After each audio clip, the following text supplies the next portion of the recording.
Also forbidden for you are married women, except those who have fallen in your hands as prisoners of war. This is the order of Allah relating to marriage prohibitions. All women other than these are lawful, provided you seek them in marriage with gifts from your property, desiring chastity and not lust. Give them their dowry as an obligation for the benefit you have received from your marriage relationship. However, there is no blame on you if you change the agreement of dowry with mutual consent. Allah is knowledgeable, wise. If any of you cannot afford to marry a free believing woman, let him marry one of his own slave girls who is a believer. Allah knows how good you are in your faith. You all belong to one and the same community. Marry them with the permission of their family and give them their fair dowry so that they may live a decent life in wedlock and not live as prostitutes or look for secret illicit relationships. Then, if after marriage they commit adultery, they shall be given half the punishment prescribed for a free adulteress. The concession of such a marriage is for those of you who fear that they might commit a sin if they do not get married. But it is better for you to practice self-restraint. Allah is forgiving, merciful. Allah desires to clarify and guide you to the ways which were followed by the righteous people before you, and turns to you in mercy. Allah is the knowledgeable, wise. Allah wishes to forgive you, but those who follow their lust wish to see you deviate far away from the right way. Allah wishes to lighten your burdens, because humans have been created weak by nature. O believers, do not consume one another's wealth through unlawful means. Instead, do business with mutual consent.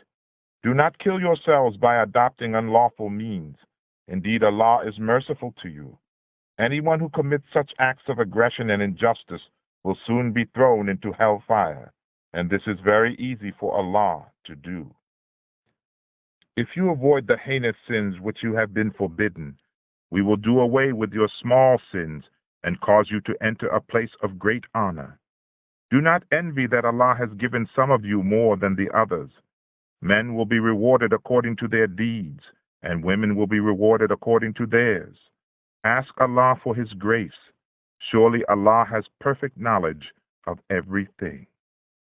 For every parent and relative, we have appointed the rightful heirs to inherit what they leave. As for those with whom you have made firm agreements, give them their share. Surely Allah is a witness to everything. Men are overseers over women, because Allah has given the one more strength than the other, and because men are required to spend their wealth for the maintenance of women. Honorable women are, therefore, devoutly obedient and guard in the husband's absence what Allah requires them to guard, their husband's property and their own honor. As to those women from whom you fear disobedience, first admonish them, then refuse to share your bed with them, and then, if necessary, beat them. Then, if they obey you, take no further actions against them, and do not make excuses to punish them. Allah is supremely great and is aware of your actions. If you fear a breach of marriage between a man and his wife, appoint one arbiter from his family and another from hers. If they wish to reconcile, Allah will create a way of reconciliation between them. Allah is knowledgeable, aware. Serve Allah and do not commit shirk with Him, and be good to your parents, kinfolks, orphans, the helpless, near and far neighbors who keep company with you, the travelers in need, and the slaves you own. Allah does not love those who are arrogant and boastful, who are themselves stingy and enjoin others to be stingy, who hide the bounties which Allah has bestowed on them. For such unbelievers we have prepared a disgraceful punishment. Similarly, Allah does not like those who spend their wealth to show off to people, believing neither in Allah nor in the last day. In fact, the one who chooses Shaitan as his companion has chosen a very evil companion. What harm would they have suffered if they had believed in Allah in the last day and spent in charity out of what Allah had given them. Allah knows them all. Rest assured that Allah does not wrong anyone, even by an atom's weight. If someone does a good deed, He increases it many-fold, and also gives an extra great reward on His own. Just imagine how they will feel when we shall bring a witness from every nation and call upon you, O Muhammad, to testify against them. On that day, those who rejected faith and disobeyed the Rasul will wish that they were leveled with earth, for they will not be able to hide a single word from Allah. O believers, do not offer your salah when you are drunk until you know what you are saying, nor after seminal emission, except when you are traveling, unless you wash your whole body. If you are sick or on a journey, or one of you has used the toilet or has had contact with women and can find no water, then make tayammum. Take some clean earth and rub your faces and your hands with it. Allah is lenient, forgiving. Have you not considered the case of those to whom a portion of the book was given? They purchased error for themselves and wished to see you lose the right way.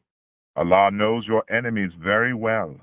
Sufficient is Allah to protect you, and sufficient is Allah to help you. Among the Jews there are some who take the words out of their context and utter them with a twist of their tongues to slander the true deen, and say, we hear and we disobey, and we hear, may you hear nothing, and ra'ina. If only they had said, we hear and we obey, and hear us, and unzorna, it would have been better for them and more proper. Due to all this, Allah has cursed them for their unbelief. In fact, with the exception of a few, they have no faith.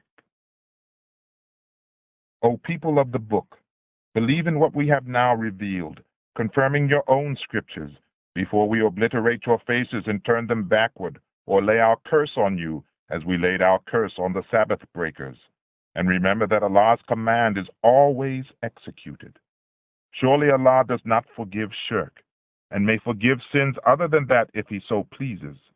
This is because one who commits shirk with Allah does indeed invent a great sinful lie. Have you not seen those who speak very highly of their own purity, even though they are committing shirk?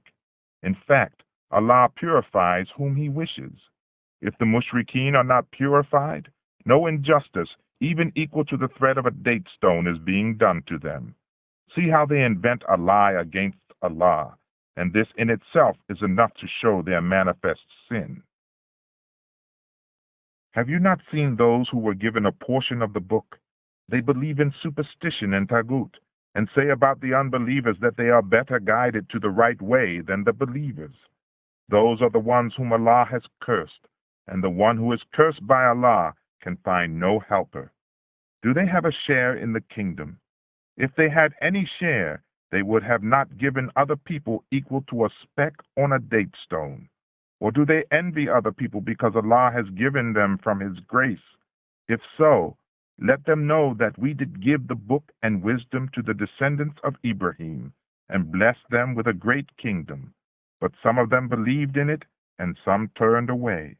Sufficient is hell to burn those who turned away. Those who rejected our revelations will soon be thrown into the fire. No sooner will their skins be burnt out than we shall replace their skins, so that they may taste the real torment. Allah is mighty, wise. As for those who believe and do righteous deeds, we shall admit them to gardens beneath which rivers flow, wherein they will live forever. Therein they will have chaste spouses, and we shall provide them with cool, thick shade. Allah commands you to give back the trust to their rightful owners, and when you judge between people, judge with fairness. Surely excellent is the counsel which Allah gives you. Allah is He who hears and observes all. O believers, obey Allah, obey the Rasul, and those charged with authority among you. Should you have a dispute in anything, refer to Allah and His Rasul if you truly believe in Allah and the last day. This course of action will be better and more suitable. Have you not seen those who claim that they believe in what has been revealed to you and other prophets before you?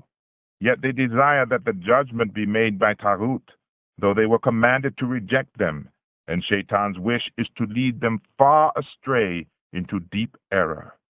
When it is said to them, "Come to be judged by the Rasul in accordance with what Allah has revealed," you see that the hypocrites show their utmost hesitation in coming to you. But see how they behave when they get into trouble as a consequence of their own doings. They come to you swearing by Allah that they desired nothing but to promote good and bring about a reconciliation. Allah knows what really is in their hearts. Therefore, neglect their attitude, admonish them, and speak to them effectual words which may go deep into their hearts. We did not send any Rasul but to be obeyed by Allah's leave. If they would have come to you when they had wronged themselves to seek Allah's forgiveness, and if the Rasul had also asked Allah's forgiveness for them, they would have found Allah forgiving, merciful. Nay, O Muhammad, by your Rabb, they will never be true believers until they accept you as a judge in their disputes. Then they do not find any resentment in their hearts against your verdicts and accept them with complete submission. If we had commanded them to sacrifice their lives or to leave their homes, very few of them would have done it.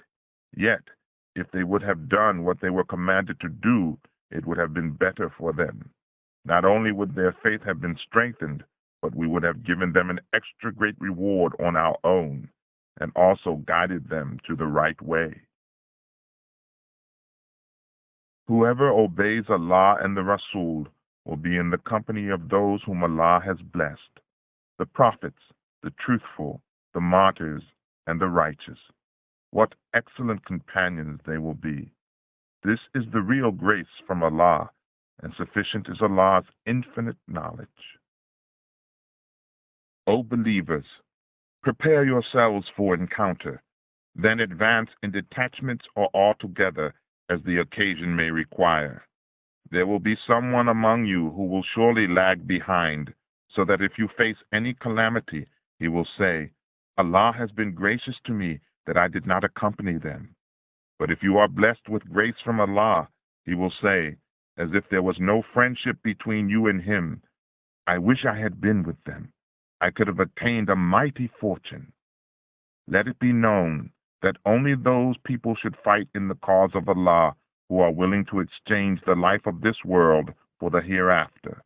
And whoever fights for the cause of Allah, whether he dies or is victorious, will soon be granted a mighty reward. And what reason do you have not to fight in the cause of Allah?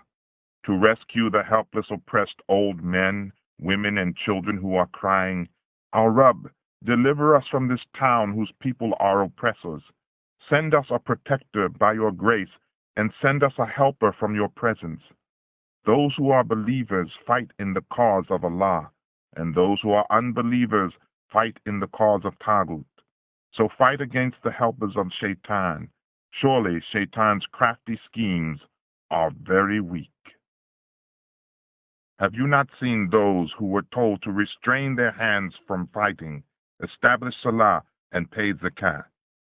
Now when at length they are commanded to fight, lo, a group of them fear people as they should have feared Allah, or even more than that.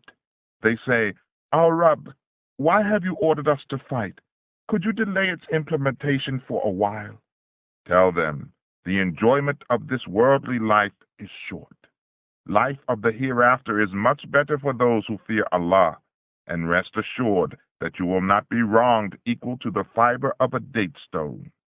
As for death, no matter where you may be, death is going to reach you. Even if you are in fortified towers, when such people are blessed with some benefit, they say, "This is from Allah." But if they suffer a loss, they say, "This is because of you." O Muhammad, tell them, everything is from Allah. What is the matter with these people that they do not understand a word? Whatever benefit comes to you, O people, it is by Allah's grace, and whatever loss you suffer, it is the result of your own doings. We have sent you, O Muhammad, as a Rasul to mankind. Allah is your all-sufficient witness. Anyone who obeys the Rasul, in fact, obeys Allah. As for those who pay no heed, they should know that we have not sent you as a taskmaster over them. They will say, "We are at your service." Yet when they leave you, some of them meet together secretly at night to plot against what you have said. Allah notes down all their plots. Therefore, leave them alone and put your trust in Allah. Allah is your all-sufficient trustee. Why don't they research the Quran? Don't they realize that if it was from someone other than Allah, they would find many discrepancies in it? Whenever they hear news of peace or of danger, they spread it quickly. But if they would report it to the Rasul and to the responsible people in the community, it would come to the knowledge of those who could draw the right conclusion. If it had not been for Allah's grace and mercy, all of you, with the exception of a few, would have followed Shaitan. Therefore, O Muhammad, fight in the path of Allah. You are accountable for no one except for yourself. Urge the believers to fight. It may be that Allah will overthrow the might of the unbelievers, for Allah is the strongest in might and severe in punishment. Anyone who intercedes for a good cause shall have a share in it, and anyone who intercedes for an evil cause shall also get a share in its burden. Allah has control over everything. When anyone greets you in a courteous manner, let your greetings be better than his, or at least return the same. Allah keeps account of everything. Allah, there is no God besides him. He will certainly gather you all together on the day of resurrection. There is no doubt in it. And who can be more truthful in his words than Allah? What is the matter with you? Why are you divided into two groups concerning the hypocrites, while Allah has cast them off on account of their misdeeds? Do you wish to guide those whom Allah has confounded? Whomever Allah has confounded, you cannot find a way for them to be guided. Their real wish is to see that you become a disbeliever as they themselves have disbelieved, so that you may become exactly like them.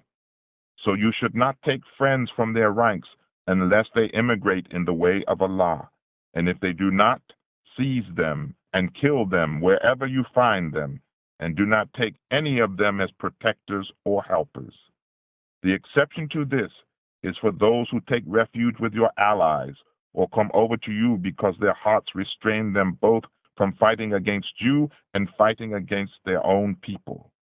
If Allah had wanted, he would have given them power over you, and they might easily have fought against you.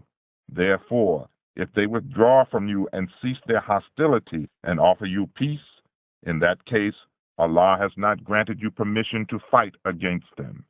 You will find other hypocrites who wish to be safe from you as well as from their own people, but who would plunge into mischief whenever they get an opportunity.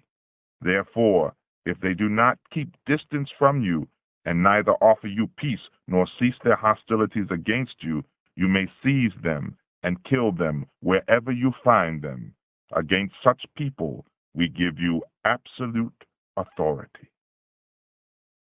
It is not befitting for a believer to kill a believer except by accident.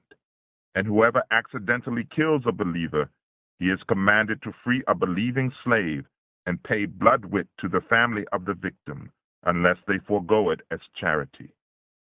If the victim is from a hostile nation, then the freeing of a believing slave is enough. But if he belong to a nation with whom you have a treaty, then bloodwit must be paid to his family along with the freeing of a believing slave. Those who do not have the means must fast for 2 consecutive months, a method of repentance provided by Allah. Allah is the knowledgeable, wise. Whoever kills a believer intentionally, his punishment is hell, to live therein forever. He shall incur the wrath of Allah, who will lay his curse on him and prepare for him a woeful punishment. O believers, when you struggle in the way of Allah, investigate carefully. And do not say to anyone who offers you a salutation, "You are not a believer," in order to seek worldly gain by this. Allah has abundant spoils for you. Remember that you yourselves were in the same condition before. Allah has conferred His favors on you. Therefore, make a thorough investigation before considering someone an unbeliever. Allah is well aware of all your actions. Those believers who stay at home, having no physical disability, are not equal to those who make jihad in the cause of Allah with their wealth and their persons. Allah has granted a higher rank to those who make jihad with their wealth and their persons than to those who stay at home. Though Allah has promised a good reward for all, Allah has prepared a much richer reward for those who make jihad for Him than for those who stay at home. They have special higher ranks, forgiveness and mercy. Allah is forgiving, merciful.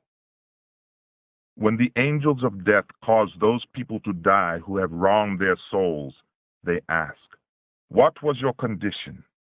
They reply, "We were oppressed in the earth." The angels say, "Was not the earth of Allah spacious enough for you to emigrate and go somewhere else?" Hell will be their abode, and it is a very evil refuge. However, those helpless men, women, and children who have neither the means to migrate nor the strength to escape, Allah may pardon them. Allah is the pardoning, forgiving. He who emigrates in the path of Allah shall find numerous places of refuge in the earth and abundant resources. He who leaves his home to migrate for Allah and His Rasul and dies on the way, his reward becomes due and sure with Allah. Allah is forgiving, merciful. When you travel in the earth, there is no blame on you if you shorten your prayers, especially when you fear that the unbelievers may attack you, since the unbelievers are your open enemies. When you, O Muhammad, are with them, leading their salah, let one party of them stand up to pray with you, armed with their weapons.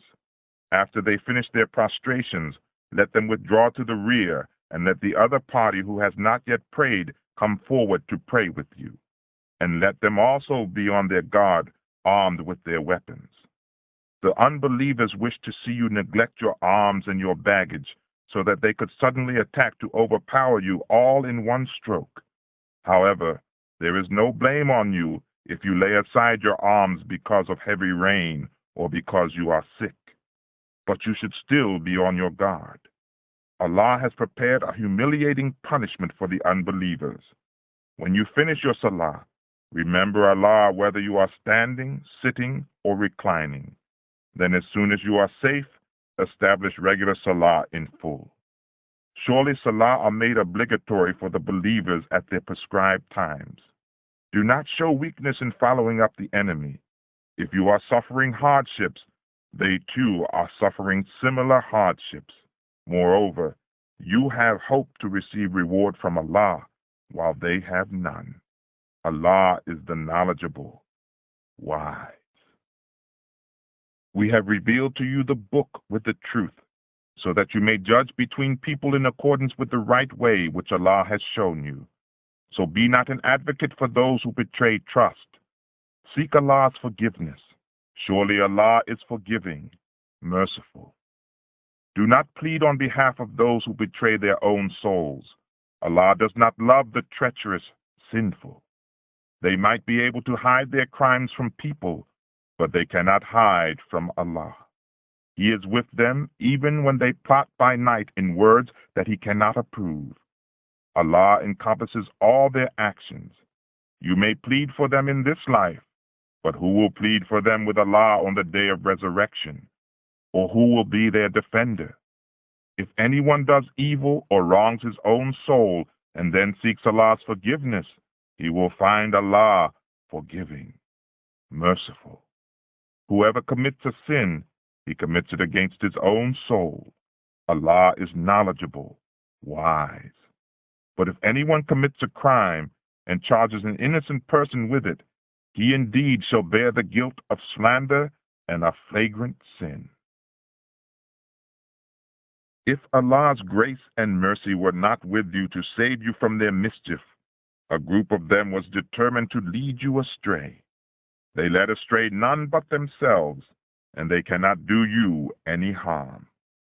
Allah has revealed to you the book and wisdom, and taught you what you did not know. Great indeed is the grace of Allah upon you. There is no virtue in most of the secret counsels of the people. It is, however, good if one secretly enjoins charity, kindness, and reconciliation among people. The one who does this to please Allah will soon be given a mighty reward. Anyone who is hostile to the Rasul after guidance has been plainly conveyed to him and follows a path other than that of the believers, we shall leave him in the path he has chosen and cast him into hell, which is an evil refuge. Surely Allah will never forgive the one who commits the sin of shirk, and may forgive anyone else if he so pleases. One who commits shirk has indeed gone far away from the right way. The pagans call upon female deities beside him. By doing so, they call nothing but the rebellious Shaitan, on whom Allah has laid his curse, and who said, I will take a good portion of your servants and mislead them. I will create in them false desires and order them to slit the ears of cattle. I will order them to tamper with Allah's creation. Therefore, whoever takes Shaitan as a guardian instead of Allah has indeed become a clear-cut loser. Shaitan makes promises to stir up in them false desires, but Shaitan makes them promises only to deceive them. The home of such people who follow him will be hell, from where they will find no way to escape. As for those who have faith and do righteous deeds, we shall soon admit them to gardens beneath which rivers flow, to live therein forever. This is the promise of Allah, true indeed, and who can be truer in his words than Allah? The final result will neither be in accordance with your desires, nor in accordance with the desires of the people of the book. He who does evil will be requited with evil. He will find no protector or helper besides Allah. But the one who does righteous deeds, whether a male or a female, provided he or she is a believer, shall enter paradise and will not be harmed a speck. Who has a better deen than the one who is a Muslim to Allah, does good to others, and follows the faith of Ibrahim, the upright one, whom Allah chose to be his friend? To Allah belongs all that is in the heavens and in the earth. Allah encompasses everything. They ask your decision concerning the women. Tell them, Allah makes his decision concerning them, and along with it reminds you about those commandments recited to you in the book relating to orphan girls to whom you do not give their lawful rights and to whom you do not wish to marry. He also reminds you regarding the helpless children and to stand firm for justice to orphans. Whatever good you do, Allah surely knows it. If a woman fears cruelty or desertion from her husband, there is no blame if both of them agree to reconcile by means of a compromise. After all, compromise is better. Human souls are prone to narrow-mindedness, but if you show generosity and fear Allah in your dealings, surely Allah is well aware of your actions. It is not possible for you to do justice between your wives, even if you wish to do so. Therefore, in order to comply with divine law, do not lean towards one wife to the extent that you leave the other hanging in air. If you work out a friendly understanding and fear Allah, Allah is forgiving, merciful. If the spouses do separate, Allah will make each one independent of the other out of his own limitless resources. Allah is ample giving, wise. To Allah belongs all that is in the heavens and in the earth. We directed the people of the book before you, and now direct you also, to fear Allah in your dealings with one another. But if you disobey, for Allah owns all that is in the heavens and in the earth, and Allah is self-sufficient, praiseworthy. Yes, to Allah belong all that is in the heavens and in the earth, and Allah is sufficient as a protector. If He wanted, He could destroy you all, O mankind, and bring others. Allah has power to do so. Anyone who desires the reward of this world should know that Allah possesses the rewards of both this world and the hereafter. Allah hears all and sees all. O believers, stand firm for justice and bear true witness for the sake of Allah, even though it be against yourselves, your parents, or your relatives. It does not matter whether the party is rich or poor. Allah is well-wisher of both. So let not your selfish desires swerve you from justice. If you distort your testimony or decline to give it, then you should remember that Allah is fully aware of your actions. O believers, believe in Allah, His Rasul, the book which He has revealed to His Rasul, and every book which He previously revealed. He who denies Allah, His angels, His books, His Rasuls, and the last day has gone far astray. As for those who accept the faith, then renounce it, who again embrace it, and again deny it, and go on increasing in unbelief, Allah will neither forgive them nor guide them to the right way. Announce the painful punishment to those hypocrites who choose the unbelievers to be their protectors rather than believers. Are they seeking honor in being with them?